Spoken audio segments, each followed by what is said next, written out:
जय छठी मैया। सूर्य नारायण भगवान की जय हो। सबसे पहले आप सभी छठ व्रत करने वाली बड़ भागिनी माताओं बहनों को मेरा सादर प्रणाम है। छठ महाव्रत की आप सभी भक्तों को अनंत शुभकामनाएं। छठी मैया की कृपा आप और आपके समस्त परिवार पर सदा सर्वदा बनी रहे। आज कार्तिक मास शुक्ल पक्ष की षष्ठी तिथि छठ का महाव्रत है। माताएं बहनें 36 घंटे निर्जला व्रत की हुई हैं और बिना एक बूंद पानी के अपने बेटे बेटियों के लिए माएं ऐसे ऐसे गीत गाती हैं कि आंखें भीग कर गंगा जमुना हो जाएं। पवित्रता नियम भक्ति भाव से 4 दिनों तक की जाने वाली इस कठिन तपस्या से छठी मैया सूर्य नारायण भगवान प्रसन्न होगी। घर परिवार में सुख समृद्धि बरकत औलाद सौभाग्य सब कुछ अपने भक्तों को प्रदान करती हैं। तो आज मैं सुना रही हूँ छठ व्रत को साकार करने वाली छठी मैया की बड़ी ही सुंदर दिव्य सच्ची कथा। आप सभी भक्तों से अनुरोध है कि वीडियो को लाइक करके कमेंट में जय छठी मैया सूर्य नारायण भगवान की जय अवश्य लिखिएगा। हे छठी मैया, आपके इस व्रत कथा को सुनने वाले उन सभी भक्तों की मनोकामनाएं पूर्ण करना। भानपुर में एक बूढ़ी अम्मा अपने बेटे बहू के साथ रहा करती थी। बूढ़ी अम्मा के घर में किसी चीज की कोई कमी नहीं थी। वह छठ माता की परम भक्त थी तथा हर साल छठ का व्रत बड़ी श्रद्धा और भक्ति भाव के साथ किया करती थी। बूढ़ी अम्मा की बहू नए जमाने की सोच वाली महिला थी। उसका पूजा पाठ में कोई विश्वास नहीं था।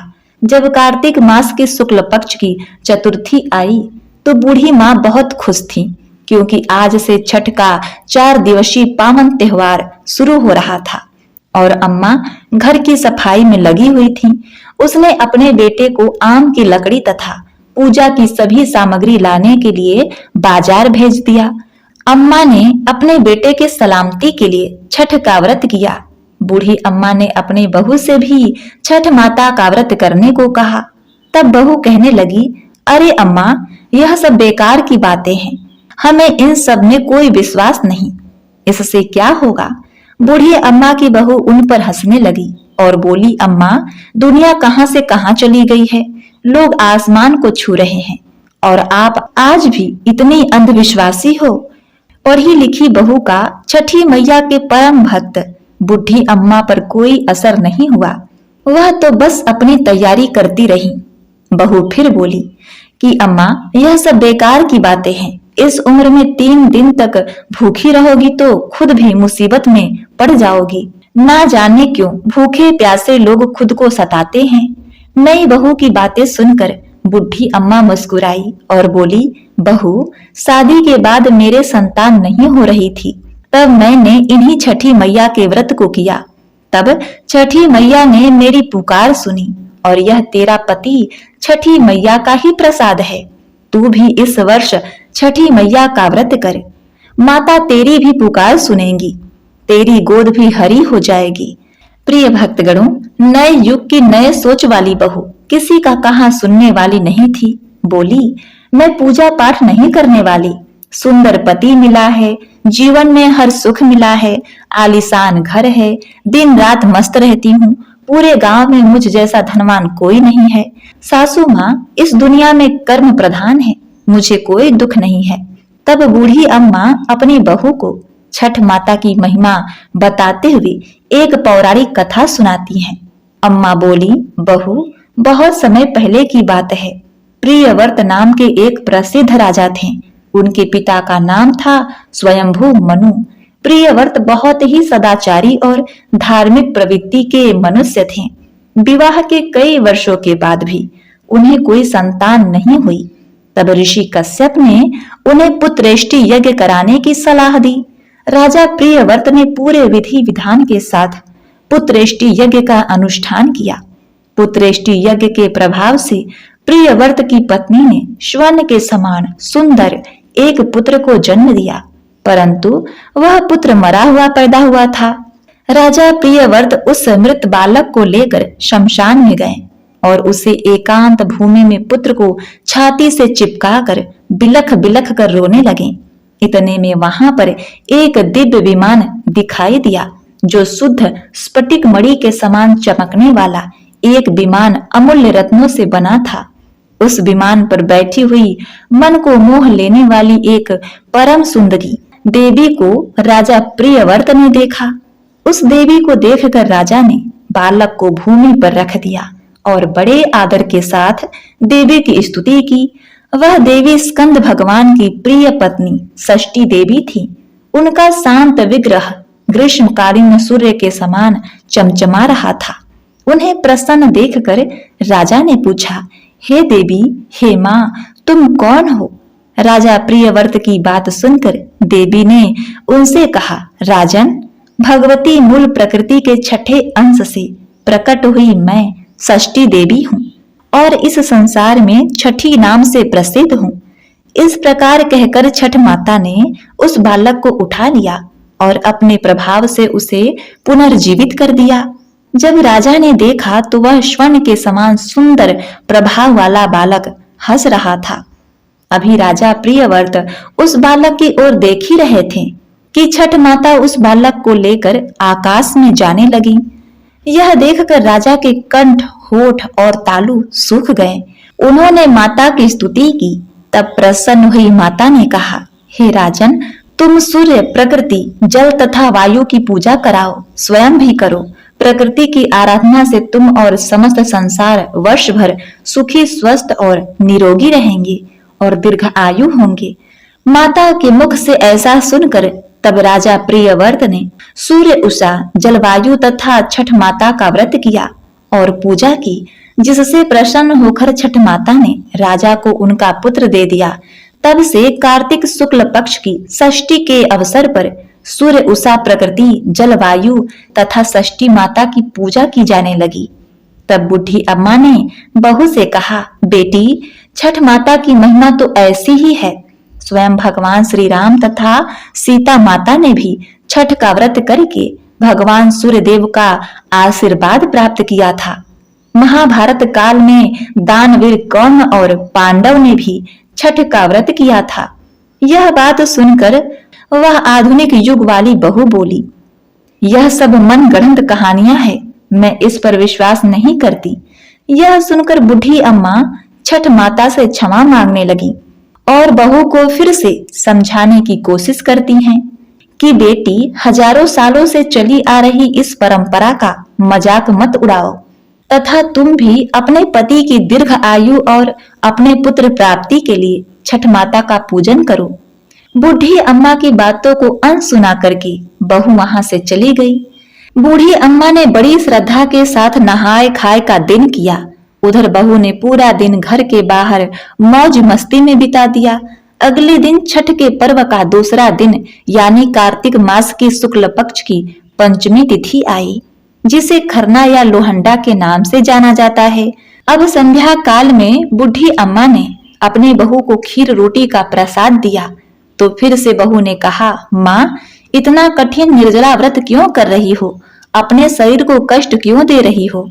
यह सुनकर बूढ़ी अम्मा ने बहू को फिर से छठ माता की महिमा समझाने की कोशिश की, परंतु बहू ने उन सभी बातों को अनसुना कर दिया और अपने कमरे में जाकर सो गई। परंतु इस बार न जाने क्यों बूढ़ी अम्मा का दिल बहुत ही घबरा रहा था और वह बार बार छठ माता से प्रार्थना कर रही थी कि माँ, यह बच्ची नादान है, इसे क्षमा करना, यह आपकी महिमा को नहीं जानती, माँ इसे क्षमा करना। अगले दिन षष्ठी तिथि को अम्मा ने बहू को तैयारी करने को कहा तो बहू बेकार की बहस करने लगी। बूढ़ी अम्मा के लाख समझाने पर भी बहू पर कोई असर नहीं हुआ। वह नास्तिक थी। इतने में बूढ़ी अम्मा का बेटा वहां आया और बोला कि ठीक है, तुम्हें पूजा पाठ नहीं करनी तो मत करो, लेकिन तुम मेरी माँ से झगड़ा मत करो और जाकर तैयार हो जाओ। छठ माता के घाट पर जाने का समय हो गया है। बहू बहुत ही अनमने मन से बिना रुचि के उनके साथ घाट पर जाती है, लेकिन वहां पूजा करने के बजाय वह मेला घूमने चली जाती है। कुछ देर बाद उसका पति उसे वहां न पाकर ढूंढने लगता है तो वह हलवाई के पास स्वादिष्ट पकवानों का मजा लेती नजर आती है। पति ने उससे कहा, अरे तुम यहाँ क्या कर रही हो? कुछ देर माँ के साथ बैठो, पूजा करो। पत्नी झुझलाकर बोली, ना जी ना, मैं पूजा पाठ में नहीं बैठने वाली, मैं तो मेला घूमूंगी। आप ही करो यह पूजा पाठ। पति वहां से चला जाता है और स्नान करने के लिए जैसे ही वह डुबकी लगाता है, वह पानी में डूब जाता है और जोर जोर से चीखने लगता है, लेकिन किसी को भी उसकी आवाज नहीं आती। जैसे ही बुढ़ी अम्मा को पता चलता है कि उसका बेटा पानी में डूब गया है, वह जोर जोर से रोने लगी। छठी मैया से कहने लगी, हे माँ, मुझसे तेरी भक्ति में कौन सी कमी रह गई जो तूने मेरी गोद सूनी कर दी। बोलो बोलो माँ, हमसे ऐसी कौन सी भूल हो गई। हम तो घाट पर तुम्हारी पूजा करने आए थे, तुमने तो हमारी दुनिया ही उजाड़ दी। माँ, यदि मुझसे जाने अनजाने में कोई भूल हो गई हो तो उसकी सजा मेरे बेटे को मत दो। ऐसा कहकर बुढ़ी अम्मा जोर जोर से रोने लगी। उधर मेले में शोर मच गया कि घाट पर एक व्यक्ति डूब गया है। यह सुनकर बहू दौड़ी दौड़ी वहां आती है और देखती है कि उसकी सास रो रही है। उसका पति पानी में डूब गया है तो उसे सदमा लग जाता है। वह जोर जोर से चीखती हुई बुढ़ी अम्मा से कहती है, मैंने पहले ही कहा था अम्मा, यह छठ के चक्कर में मत पड़ो। यह सब ढोंग है, अंधविश्वास है, और देखो आज मेरा पति मुझसे दूर चला गया। यह घटना देखकर सभी लोग मन में छठी मैया को पुकारते हैं कि हे माँ, इस बूढ़ी अम्मा की पुकार सुन लो। छठी मैया बड़ी ही दयालु हैं। माता कभी अपने भक्तों को निराश नहीं करती। इधर पुत्र वियोग में बूढ़ी अम्मा जैसे ही जान देने नदी में कूदने लगी तो तभी नदी में से एक लहर उठी और उसी लहर में से बूढ़ी अम्मा का बेटा बाहर आ जाता है। यह देखकर छठ घाट पर खड़े सभी लोगों की आंखें खुली की खुली रह जाती हैं। बूढ़ी अम्मा खुशी से रोने लगती है। बहू भी खुशी के मारे जोर जोर से रोने लगती है। इतने में तेज गर्जना के साथ छठी मैया प्रकट होती हैं और बोली, मैं कभी अपने बच्चों का अहित नहीं करती। मैंने तुम्हारी आंखों से अज्ञानता का पर्दा हटाने के लिए तुम्हारे पति को पानी में डुबाया था। मैं सदैव अपने भक्तों की रक्षा करती हूँ। इस कलयुग में जो भक्त मेरी पूजा करता है, मैं उसकी मनोकामना पूर्ण करती हूँ। यह कहकर छठी मैया अंतर ध्यान हो गई और घाट पर मौजूद सभी लोगों ने छठी मैया की जय जयकार करी। तो बोलिए, छठी मैया की जय हो, सूर्य नारायण भगवान की जय हो। हे छठी मैया, जिस प्रकार आपने बूढ़ी अम्मा के बच्चे की रक्षा की, बहू को सदा सुहागिन बनाया, वैसे ही इस कथा कहानी को कहते सुनते हुंकारा भरते सभी का कल्याण करना माई। जय हो छठी माई, आपकी कृपा अपरंपार है। प्रिय भक्तगणों, कहते हैं कि छठ व्रत में जब तक नहाय खाए खरने की कथा को न सुना जाए तब तक यह कथा अधूरी ही होती है। तो आइए छठी मैया के दो अन्य कथाओं का रसपान करते हैं। एक गांव में एक ब्राह्मण अपनी पत्नी और बेटी के साथ रहा करता था। उसकी बेटी का नाम चटोरी था। वह इस कारण क्योंकि वह खाना बनाते बनाते जूठा कर दिया करती थी। थोड़ा सा उसमें से लेकर चख लिया करती थी। किसी भी खाद्य पदार्थ को देखकर उसे अपने ऊपर नियंत्रण ही नहीं रहता। इस कारण उसका नाम सबने चटोरी रख दिया था। हालांकि वह कन्या अत्यंत ही रूपवती तथा कामकाजी थी। केवल एक अवगुण के कारण ही उससे कोई भी विवाह करने को तैयार नहीं होता। चटोरी के लिए बहुत से रिश्ते आते, लेकिन वह रिश्ता जुड़ने से पहले ही टूट जाते थे। ब्राह्मण को अपनी इकलौती संतान चटोरी की विवाह की अत्यंत ही चिंता होने लगी। चटोरी की मां ब्राह्मणी छठी मैया की परम भक्त थी। उन्हीं की कृपा से चटोरी का जन्म हुआ था। अब ब्राह्मणी ने मन ही मन छठी मैया से मनौती किया। अब क्या था, छठी मैया के कृपा से चटोरी के लिए एक रिश्ता आया, किंतु ब्राह्मणी अपनी पुत्री चटोरी के चटोरेपन की बात लड़के वालों से कही। यह बात सुनते ही लड़के की मां ने विवाह से साफ इनकार कर दिया, यह कहकर कि हमारे घर आए दिन पूजा पाठ अनुष्ठान होते रहते हैं, हमें ऐसी बहू नहीं चाहिए जो घर में झूठा काठा करते फिरे। किंतु लड़के ने अपनी माँ को यह कहते हुए मना लिया कि माँ, लड़की बहुत ही सुंदर है, उसके जो बच्चे होंगे वह भी चांद का टुकड़ा होंगे। रही बात चटोरेपन की, तो अपनी बेटी समझकर सहन कर लेना। लड़के की निवेदन करने पर वह मां मान गई और बड़े ही धूमधाम से चटोरी का विवाह नवरात्रि के शुभ दिन में संपन्न हो गया। जब छठ का महापर्व आया तो चटोरी बहू के सास को चिंता होने लगी कि कहीं चटोरी के चटोरेपन की वजह से छठी माता के व्रत में कोई परेशानी ना आ जाए। प्रिय भक्तों, जब छठ का व्रत आया, नहाए खाए तो किसी तरह पूरा हो गया।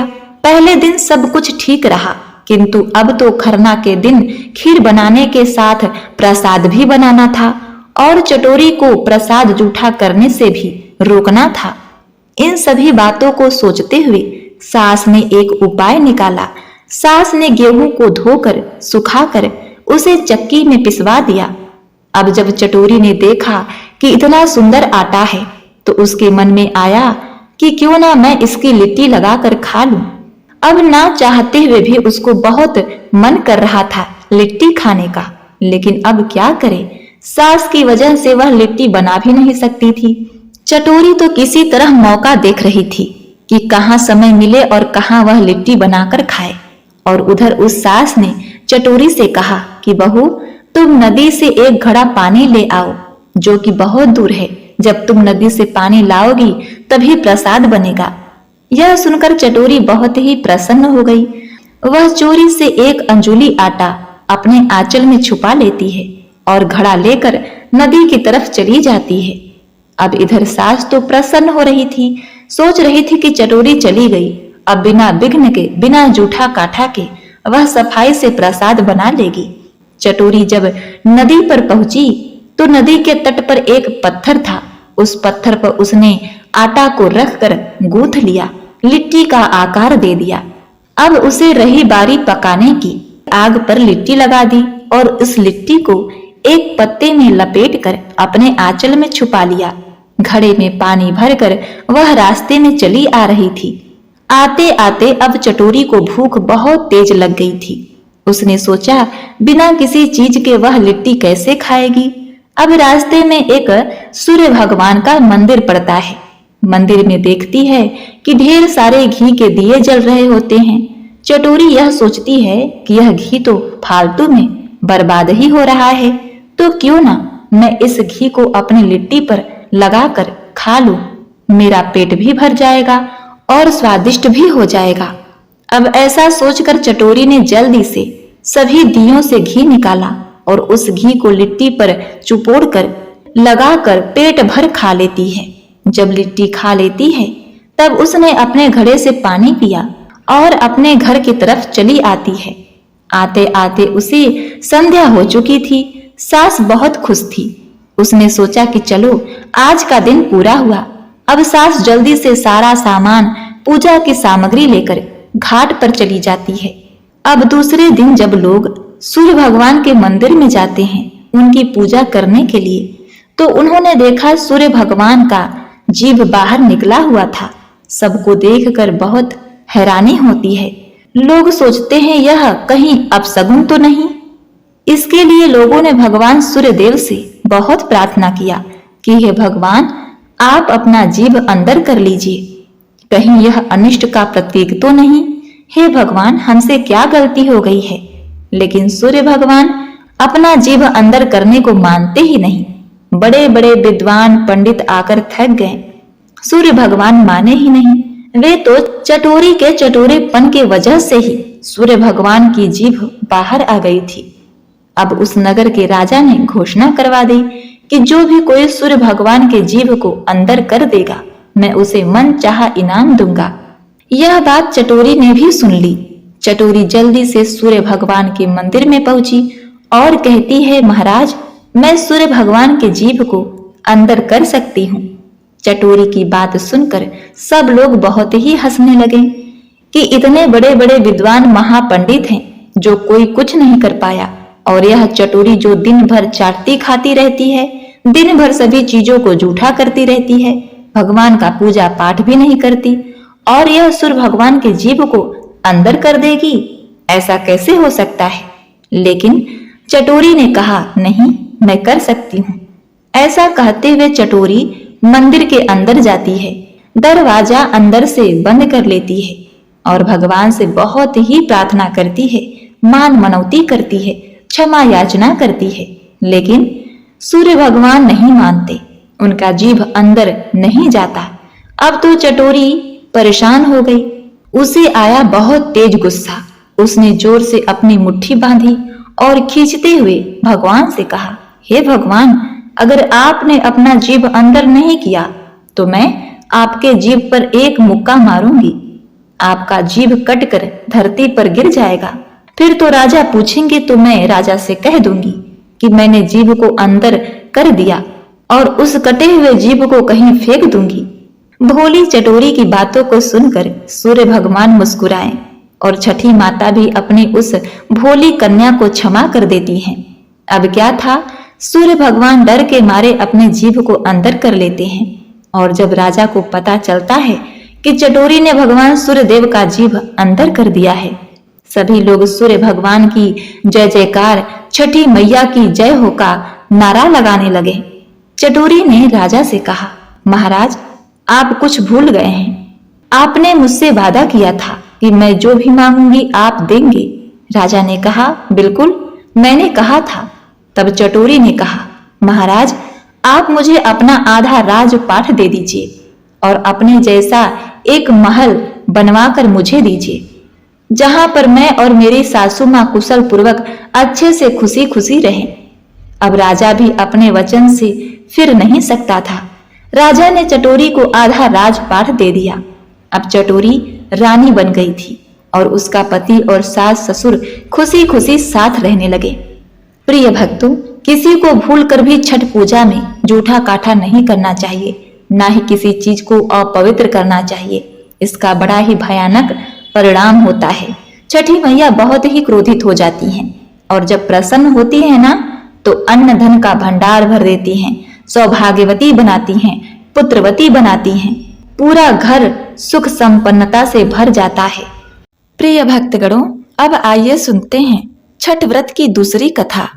एक गांव में एक देवरानी और एक जेठानी रहा करती थी। दोनों का बंटवारा हो चुका था। दोनों अलग अलग रहा करती थी, अलग अलग चूल्हे पर खाना बनाती थी, अलग अलग रहती थी, कोई भी काम अलग अलग करती थी। दोनों देवरानी जेठानी को कोई संतान नहीं थी।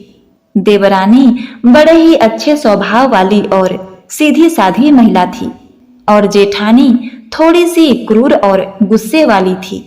लेकिन फिर भी वे एक दूसरे से सदा प्रेम से बातचीत करके जीवन यापन कर रही थी। धीरे धीरे समय बीतता गया। इस प्रकार करते करते 9 वर्ष हो गए, फिर भी दोनों को संतान सुख नहीं प्राप्त हुआ।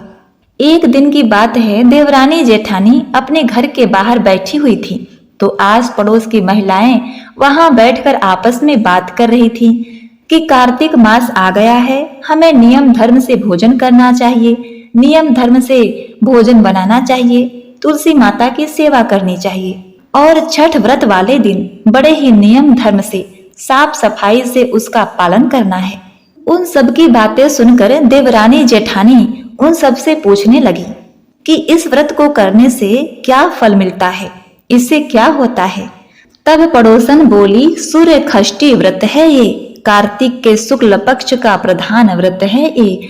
छठ व्रत करे जो पूर्ण हो उनके मनोरथ, कोढ़ी को मिले काया, लंगड़े को मिले रथ, बाझिन को मिलता है बेटा, निर्धन को मिले धन, अंधे को आंख मिलती, सूखे को मिलता सावन। इस प्रकार कहते हुए पड़ोसिन ने छठ के महापर्व की सभी विधि विधान उन दोनों को बतलाया। यह सुनकर देवरानी जेठानी बड़ी ही प्रसन्न होती हैं और कहने लगी, बहन, हम भी छठ करेंगे और अपने को पुत्र मांगेंगे और सच्चे मन से पूरे निष्ठा लगन से इस व्रत को करेंगे।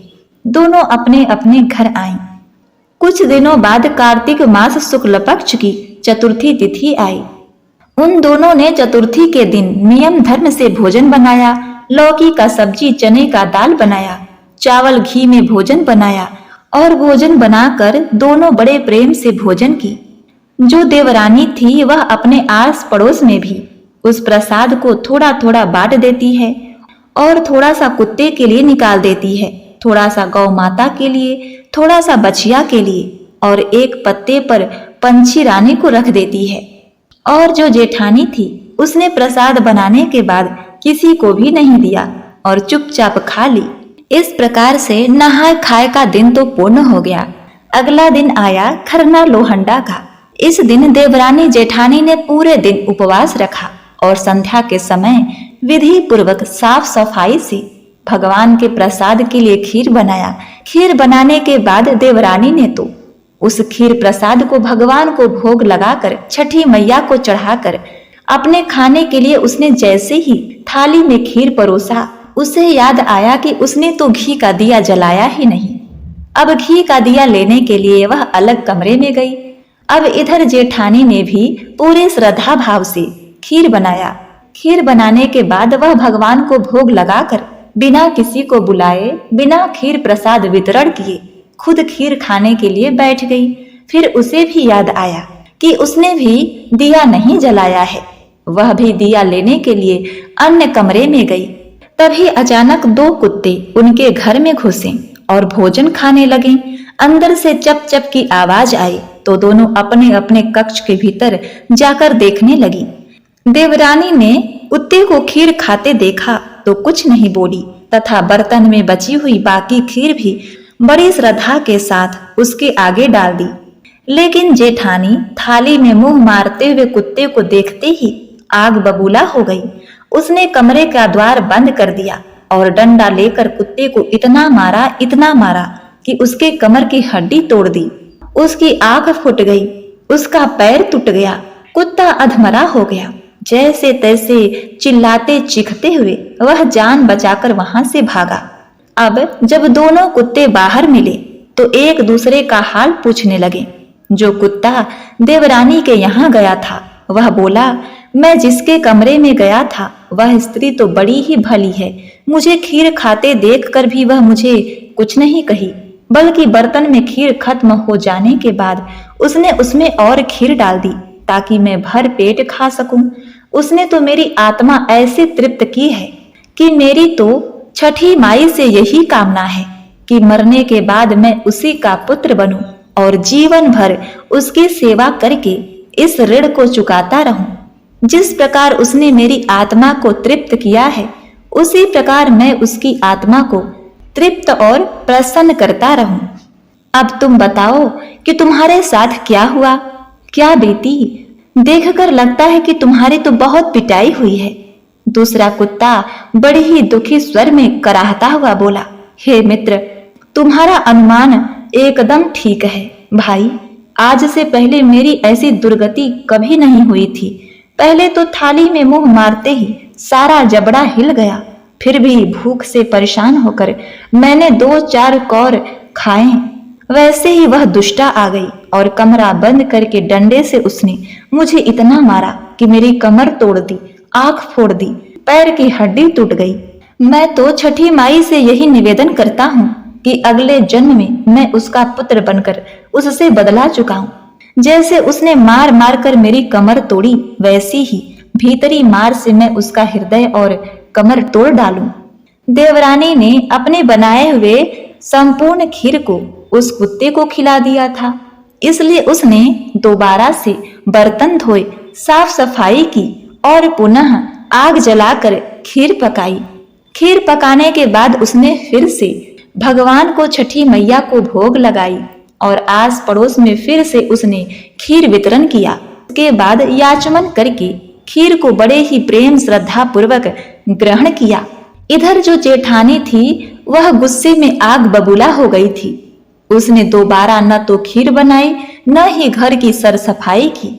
उसके सिर पर तो क्रोध सवार था और उसी बचे खुचे खीर को ही ग्रहण कर लिया। इस तरह से दोनों देवरानी जेठानी ने अपने छठ व्रत को पूर्ण किया। कहते हैं कि बेजुबान की बद्दुआ बड़ी ही बुरी होती है।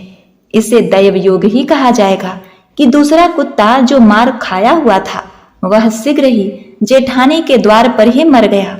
अब अपने प्रिय मित्र को मरा हुआ देखकर जो पहला कुत्ता था वह भी दुखी रहने लगा। अन्न पानी खाना छोड़ देता है और इस तरह से 4-5 दिन के बाद वह भी अपने प्राण त्याग देता है। इस प्रकार से कुछ दिन व्यतीत होते हैं और देवरानी जेठानी दोनों एक साथ गर्भवती हो जाती हैं। लोग कहने लगते हैं, देखो छठी मैया की कितनी बड़ी कृपा है कि दोनों ने ही एक साथ गर्भ धारण किया है। दोनों ने एक साथ छठ मैया का व्रत किया था। छठ माई ने उन्हें आशीर्वाद दिया है। ऐसे करते करते 9 महीना पूरा हो गया और 9वें महीने के पूर्ण होने के बाद 10वें महीने में दोनों देवरानी और जेठानी को एक एक पुत्र रत्न की प्राप्ति हुई। जो मार खाया हुआ दूसरा कुत्ता था वह जेठानी के घर में पुत्र के रूप में आया। पुत्र पाकर जेठानी बहुत ही खुश हुई। पुत्र को लेकर उसने अपने मन में बड़े बड़े सपने बांध लिए थे। मगर अगले साल जब छठ का पर्व आया तो उस दिन जेठानी का लड़का मर गया। जेठानी की तो जैसे दुनिया ही उजड़ गई। वह दहाड़े मार कर रोने लगी, मगर किया क्या जा सकता है। जैसे तैसे उसने अपने सीने पर सब्र का पत्थर रख लिया। फिर तो हर वर्ष उसे लड़का होता और छठ के दिन ही मर जाता। जब 3-4 बार ऐसा हुआ तो जेठानी को इस पर कुछ संदेह हुआ कि आखिर मेरा लड़का छठ वाले दिन ही क्यों मरता है। फिर एक रात सपने में उसे वही कुत्ता दिखाई दिया। उसने कहा, मैं ही बार बार तेरा पुत्र होकर मृत्यु को प्राप्त हो रहा हूँ। तूने मेरे साथ जो व्यवहार किया था मैं उसी का बदला चुका रहा हूँ। छठी मैया ने मेरी पुकार सुनी और मेरे कहने से ही छठी मैया तुझे पुत्र के रूप में मुझे देती हैं और फिर मुझे वापस ले लेती हैं। यह सुनकर जेठानी बड़ी ही दुखी हुई और उसने छठी मैया से क्षमा याचना की। और इसके बाद जब छठ का व्रत आया तो देवरानी जेठानी ने फिर से छठ का व्रत किया। देवरानी का बेटा अब 5 वर्ष का हो चुका था। इस बार जेठानी ने पूर्ण विधि विधान से छठ का व्रत किया तो उसे भगवान की कृपा से, सूर्य नारायण की कृपा से, छठी मैया की कृपा से फिर से एक पुत्र की प्राप्ति हुई। पुत्र को पाकर जेठानी बड़ी ही खुश हुई। उसका पालन पोषण बड़े ही लगन से करने लगी। जब वह पुत्र बड़ा हुआ तो वह बड़ा ही उदंड और माँ को दुख देने वाला हुआ। वह अपनी माँ से कभी भी सीधे मुंह बात नहीं करता, उन्हें दुख देता, चोरी चकारी करता। आए दिन राजा के सिपाही उसे चोरी करने के जुर्म में पकड़कर कैद खाने में डाल देते। जेठानी की बड़ी ही जग हंसाई होती। इस तरह से जेठानी का बेटा अपनी माँ को सदैव दुख दिया करता था। वह जीवित तो हो गया लेकिन दुख देना नहीं छोड़ा। जेठानी बार बार छठी मैया से प्रार्थना करती रही, लेकिन जो उसने पाप किया है एक ही बार में कहाँ धुलने वाला था। ऐसे ही एक दिन देवरानी के बेटे को अपनी बड़ी माँ का दुख देखा नहीं गया। उसने अपने छोटे भाई को बहुत समझाया और अपने पूर्व जन्म का सारा वृत्तांत सुनाया, क्योंकि उसे अपने पूर्व जन्म की सभी बातें याद थी और किस प्रकार बड़ी माँ प्रायश्चित कर रही हैं। अब उन्हें तुम्हें क्षमा कर देना चाहिए। छठी मैया ने तुम्हें उनके गोद में दिया है, अब तुम उनकी सेवा करो, उन्हें दुख मत दो। वे बड़े ही निष्ठा से छठ का व्रत रखती हैं। यदि तुम उन्हें इसी प्रकार दुख देते रहोगे तो छठ मैया को कौन मानेगा। छठ मैया की महिमा बड़ी ही निराली है। उनके ही प्रताप से तुम फिर से जीवित हुए हो। इस प्रकार अपने बड़े भाई के द्वारा समझाए जाने पर वह छोटा भाई समझ गया और उसे भी अपने पूर्व जन्म का स्मरण हो आया। उसने अपनी माता जेठानी को क्षमा कर दिया। इस तरह से वह अपने माता का सेवा बड़े ही जतन से करने लगा। छठी मैया के कृपा से पूरा परिवार खुशहाल हो गया। घर में अन्न धन के बरकत होने लगे।